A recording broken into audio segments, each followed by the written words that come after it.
Hey everyone, welcome to Short Circuits with Marsha and week 4 of Feeling Confident Wearing Less. So I've mentioned a little bit about inflammation over the past couple of weeks. Here's the scoop. There's 2 types of inflammation. There's acute inflammation, which happens when you injure yourself. That brings fresh blood, nutrients, and oxygen to the site of injury. It's a normal part of the healing process, and that goes away after a while. And then there's chronic inflammation, and that's the one that's out of control. It's the one that's at the root of many lifestyle diseases, including diabetes, heart disease, certain types of cancers, arthritis, Alzheimer's, and yes, even obesity, because chronic high levels of inflammation make it really hard to lose fat. So these diseases are at an all-time high in North America because chronic high inflammation is at an all-time high, and that's largely due to a diet dominated by processed foods.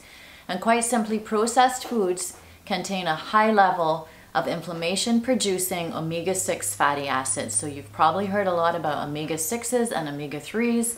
Well, that ratio is completely out of whack. We've got omega-6s on one side that are inflammation-producing, and then we've got omega-3s on the other side that are anti-inflammatory, so they actually reduce inflammation. And for thousands of years, we had a ratio that was about a 1-to-1, and now, given this typical North American diet that's dominated by processed food, as I said, we've got a ratio that's more like 15 or 20-to-1. So what can we do? Well, we can do 2 things. We can reduce the omega-6s in our diet, and we can increase the omega-3s. Now, where would we find the omega-6s in our diet? Well, we want to look for fats like canola and safflower and sunflower and corn and soy. And when you look at all of the processed foods out there, and if you look at any of the boxes or the packages that they come in, I guarantee that you're going to find one or more of those ingredients. So we want to reduce the processed foods, we want to increase the whole foods, and we really want to look at foods that are organic or free range or wild. Because when we eat an animal or any of its byproducts, we are eating what it ate.